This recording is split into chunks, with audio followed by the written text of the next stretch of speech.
Hello everyone. Today I'll show you how to delete a network folder that contains a Thumbs.db file on Windows. Let's make it simple and step by step. Step 1. Change File Explorer settings. Click on the Start menu. Search for File Explorer options and click on it. When the window opens, go to the View tab. Now check the box that says Always Show Icons, Never Thumbnails.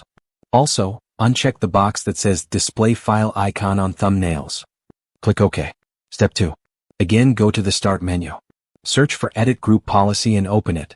On the left side, go to User Configuration, then Administrative Templates, then Windows Components, and finally click File Explorer.